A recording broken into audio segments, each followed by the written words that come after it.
চাকরিহারাদের জন্য প্রশাসনের নির্দিষ্ট স্থান অস্বাস্থ্যকর বলে আগেই অভিযোগ তুলেছিলেন চাকরিহারারা। এবার মিলল তার চাক্ষুষ প্রমাণ। পোকার কামড়ে পিঠে ক্ষত চাকরিহারার। হকের চাকরি ফেরাতে লাগাতার অবস্থানে চাকরিহারারা। ২৮ দিন পার, এখনও চলছে আন্দোলন। বিকাশ ভবনের সামনে অবস্থান বিক্ষোভ চালাচ্ছিলেন চাকরিহারাদের একাংশ।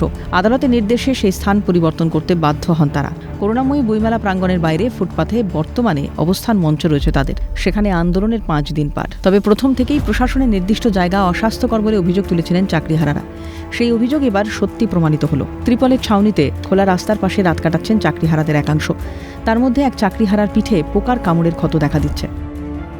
এইখানে এমনই একটা শেড দেওয়া রয়েছে, বৃষ্টি এখন বর্ষাকাল, বৃষ্টি মাঝে মাঝেই নামছে, বৃষ্টি পড়লে পুরো নিচে ভর্তি জল হয়ে যাচ্ছে। পাশেই টয়লেটের গন্ধ, ফ্যান নেই। এই গরমের মধ্যে আমরা রাস্তায় বসে আছি, একটা ফ্যানের কোনো ব্যবস্থা নেই। তাহলে এটা কি করে স্বাস্থ্যকর হতে পারে? একদমই আন্দোলন জারি থাকবে।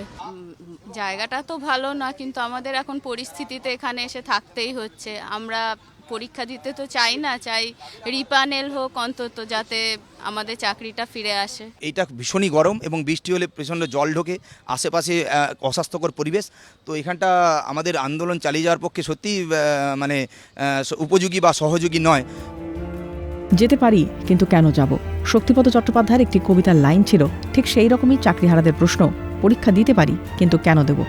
শুরু থেকেই পরীক্ষা নয়, চাকরি পুনর্বহালের দাবি জানিয়েছেন চাকরিহারারা।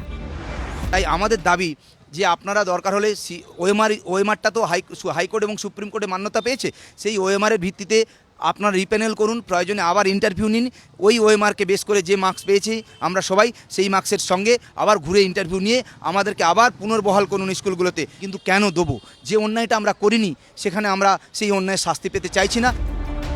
আন্দোলন করা তো জীবিকা নয়, চক ডাস্টার হাতে স্কুলে পড়ানোর কথা ছিল চাকরিহারাদের।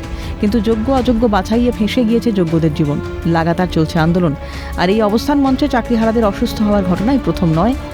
কিন্তু যেখানে চাকরিহারাদের স্বাস্থ্য জড়িত, সেখানেও কেন উদাসীন প্রশাসন?